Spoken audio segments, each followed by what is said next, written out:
Oh, g'day boys and girls. Check this out, mate. It's a new whip. It is a hub drive e-bike by VelectriX. 99 bucks budget special. Got it for like 1200 bucks, just under. And 250 watt rear hub motor, 5 modes or levels of assist. You've also got a what is it, 416 watt hour battery. So not too bad. My missus has the same brand bike but in a step through, and it's a couple of years older. The battery on that is the same capacity, but it is much bigger. So they've obviously downsized the cells to a more energy rich, energy dense cell. Alright, I'm going to whack it in level 5 here. There's a bit of a pinch climb. You can hear it wearing away. So far so good. This bit here is always a bit hard, but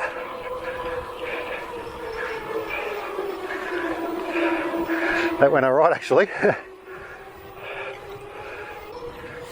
Hub drive versus mid drive on the Bosch. It's no real competition, but I just thought I'd get a hub drive for that different kind of ride vibe. Alright, I might whack it in 4th. No, we'll go 5th again. Yeah, 5th seems to be good, just to get you up these climbs without working too hard. It's only an 8-speed, so it's 11 to 36, I think. The bloke at the 99 Bikes reckons that get about 50 to 60 k's range out of it. I guess it all depends on how much you do pedaling over 25 k's an hour and how much elevation, but it cruises nicely. Sitting on 43, 45, feels pretty stable. Yeah, so you can't see what level of assist you're in just by looking at it, so you've got to kind of, alright, so I'm in 4. If you press on it, yeah, it takes you up 1 each time. So, but yeah, levels 3 to 5 are pretty usable, I guess, on these kind of hillier terrains. Oh look, they fixed this up, that's good. Used to be a big lip there. But yeah, 27.5 wheels, 1.95 tyres, 60 psi, hardtail, no forks, oh sorry, no suspension forks. Right, there's a bit of wind about. It's not too crazy, but anyway, I'm on the Patrick Jonker Veloway now. So yeah, we'll just stick to the black top and we'll see how we go for battery usage. Well, so I'm in 5, yeah, so 5 is kind of where you want to get into climbing these hills. I'm probably only in 4th gear, so for a little cruiser, mate, 1200 bucks, with over 400 watt hours of battery capacity, 36 volt too, so it's not a 48 volt that's going to chew through it real quick. Yeah, we were happily cruising along there at about 45, 46 k an hour going downhill, nice and smooth. 25 k's an hour, the motor kicks back in, level 5, and it's quite good to get you up.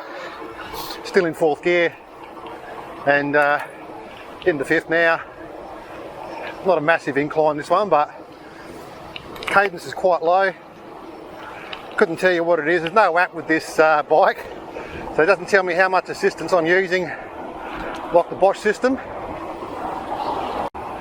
And yeah, level 5 in gear 4 is quite good for the Patrick Jonker Veloway, just going up these little climbs. It's not too bad. So up here we've got the old Repay SA.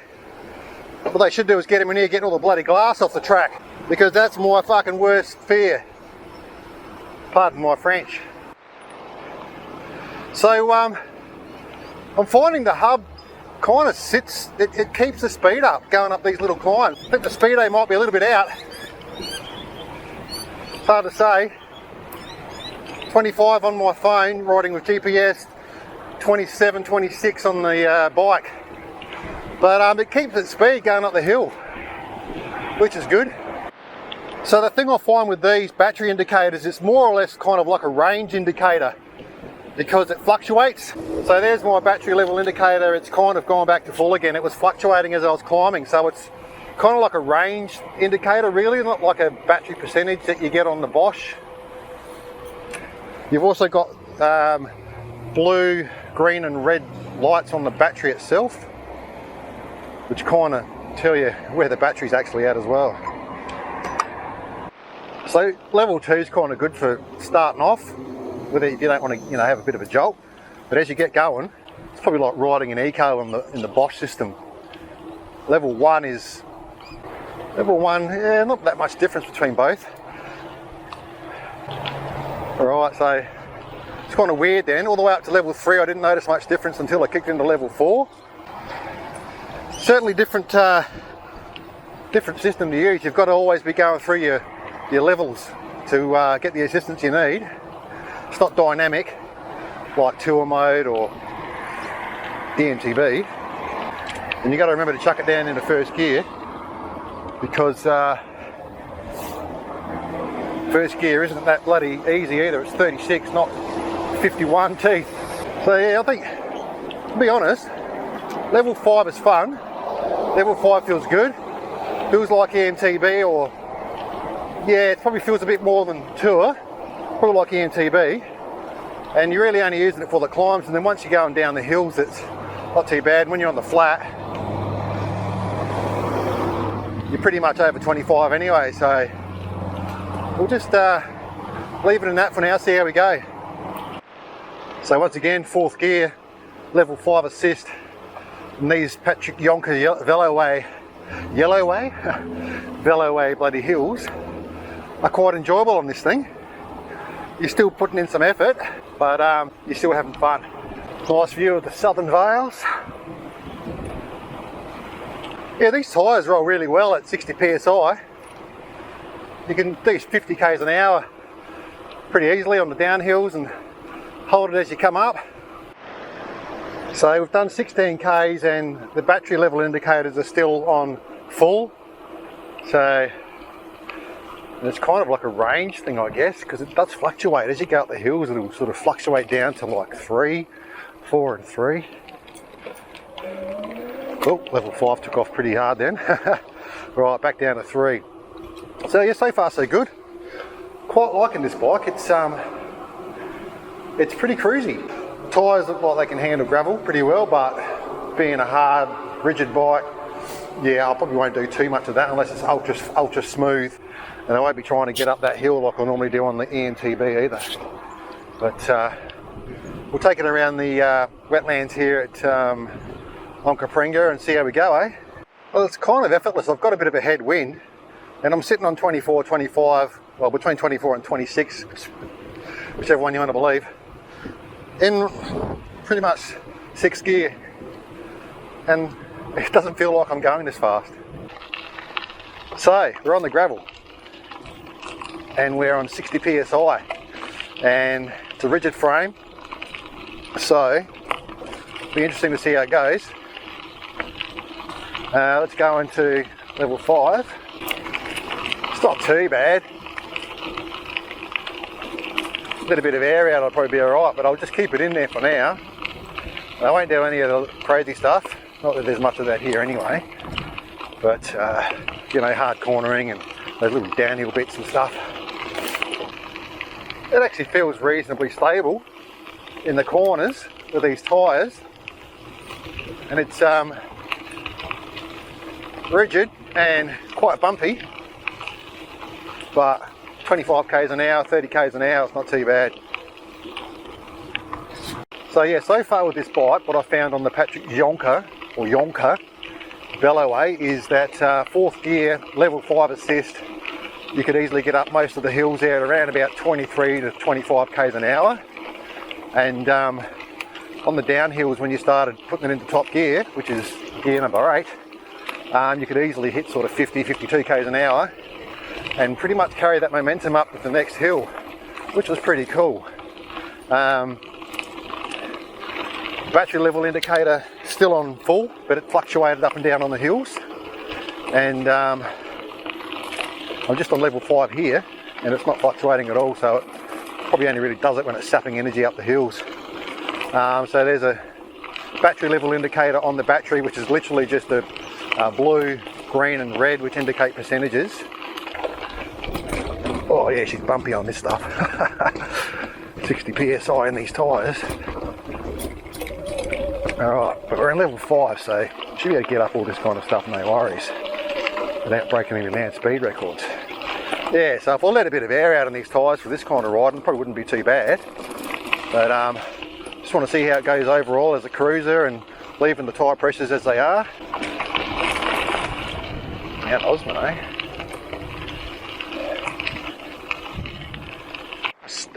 Just spotted some tawny frog mouths in the tree, an adult and two young'uns. So cool. Took a photo on the phone, but I didn't want to get too close, so probably be blurry as. So for gravel tracks like this bike is okay. Oh, how's this back tyre looking? Oh, back tyre's looking a bit low. What's going on there? So I just realised the back tyre was feeling a bit low, and look at that. Bloody big ass piece of twig or something in there. So luckily I've got the puncture repair kit, but I'm not going to be able to take the bloody tyre off the wheel fully, but I'm just going to pop it out there and hopefully get ourselves out of trouble. Massive piece of bloody, where did I put it? Can you see that? Oh, the size of it. Huge. Righto. Got my little puncture patch on, let that sit for a little bit. Changed over the handle grips to these ones that sort of lock on, which is good. Changed the seat over, put the bottle mount and pump mount. I was nearly not even going to bring a puncture repair kit or anything today. I thought, oh, I'll just stick to the black top. But luckily I did, because I've got that big bloody stick, man. Jesus, went right straight through the tyre. So these tubes are kind of pretty thin, and I don't even think a heavy duty tube would have done much for it either. So at the moment I've only got a 29er tube or 700C tube in there, because that's on from the other bike. I did get a couple of tubes to go with this, but I didn't bring any. But I reckon we'll be right just using this puncture patch here, and we should be able to get out of trouble with any luck. Oh, it's the first time I'm about to use this pump in anger.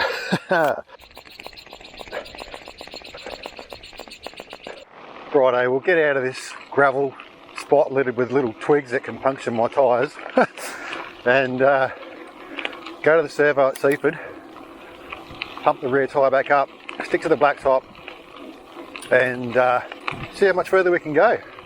Puncture looks like it's holding up. We'll see how we go when we put a bit more air in it, but I reckon she'll be right. It's just these little parts here where you've got all these little twiggy bits. But that's why, boys and girls, you always carry spares or something to repair something that breaks, especially when you're far from home and it's not fun walking back 15k's, 20k's back walking. That would take a while. So found a little ding in the rim too. I don't know where that came from. I haven't hit anything hard, so maybe that was already there on the bike. I didn't really inspect the rims that closely when I bought it, but I should be able to bend it out. It's only tiny, hasn't impacted the trueness of the rim, or you know, there's no tyre wobble evident or anything like that, so it's not buckled. But I think just with the extra weight on the back wheel and being rigid, kind of makes it maybe a little more prone to punctures, because there's no real give as you go over the bumps. I'll tell you what, this bike is much lighter than the bloody EMTB, that's for sure. But I probably wouldn't be able to ride out of this here, especially in, well, I'm in 4th gear, so I reckon this thing only weighs about bloody 20 kilos, if that. So I went at the survey, put in 50 psi. 60 just feels a little bit too hard. It would roll a little better, but it feels kind of a bit too jarring. Range wise, we're all doing good, so let's see if we can get the McLaren Vale, eh? The thing I like about the hub drive is you don't need to worry about, when you change gears, putting any strain on the chain, because it doesn't do that. I always try and back off a little bit with the Bosch system, just because, you know, they say it's all good, it'll do it, but it just does put added wear and strain on your chain and cassette, crunching through the gears with power on, especially in those higher power modes. Righto, what have we got going on here? The new underpass.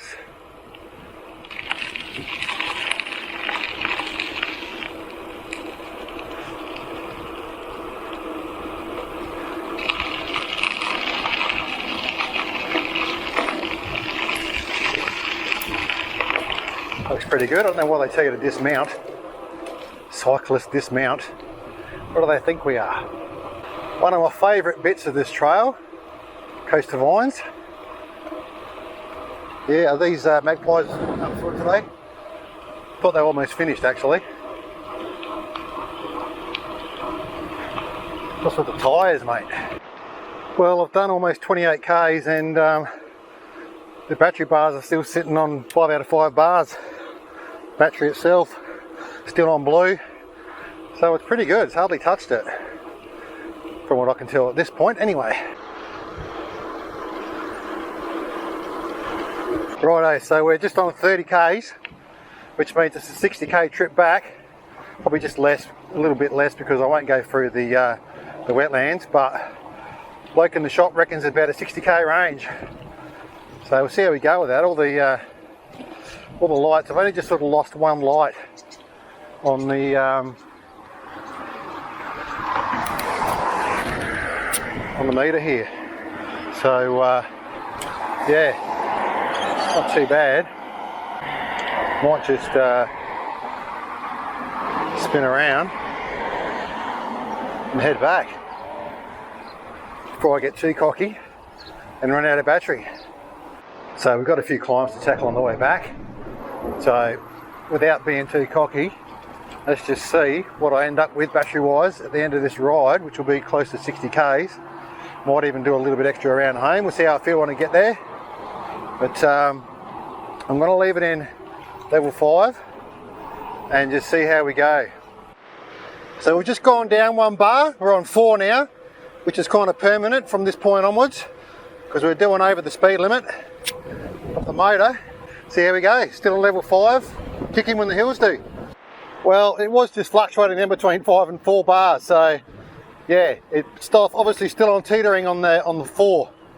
So so far so good. What I've noticed with this too is you can literally just turn the pedals going forward without engaging power of your actual chain, and the motor still goes. Which is pretty cool. It's like an overrun thing. So you can just literally just turn the pedals over without actually pedaling, and the motor still kicks in. Righto, so we're at the end of the or the start of the Jonker Veloway, and we've got 4 to 3 bars on level 5. Let's see if we can get home on this. Battery wise, still on blue, so that's good. Battery's on blue, which is still on that top percentage. Just dip down to 2 bars there on the display, but that'll fluctuate. So I'll expect a little bit of battery suckage now, because we do have a fair few climbs to get back to where we need to go. Dropping down to 2 bars, but the battery itself still on blue, so to me that's like in the top 25% still of power range. So I haven't even hit over to the green yet. Just dip down to 1 bar then. Now we're climbing up again. Back to 3, back to 4. Still dipping down to 2, dip down to 1 bar before, then it climb back up again. So it's kind of on the 1 bar now, which is I guess kind of saying, okay, well, this is the range you're going to have if you keep climbing like this continuously. But once we get over the peak here, we'll climb back up again. Still in 4th gear, getting a bit of a pedal on. Must be doing about 400 watts or something. Righto. Oh, we've got the trolleys on the track now, good eh?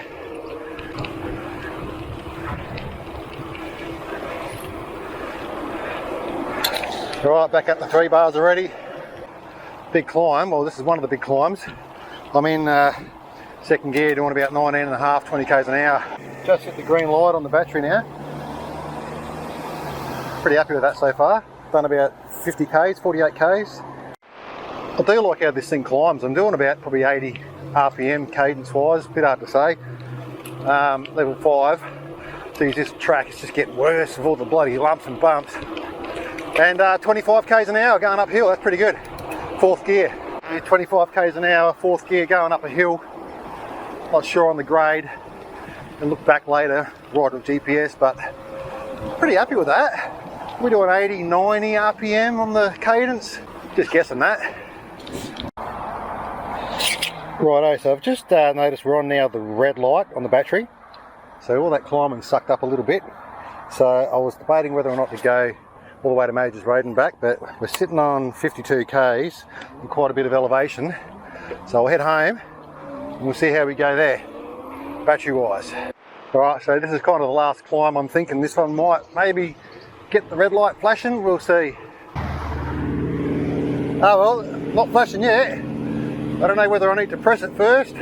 Yeah, still not flashing yet. Fucking hell, this is bumpy here, man. Jesus. I'll have to get myself a suspension seat post, I think.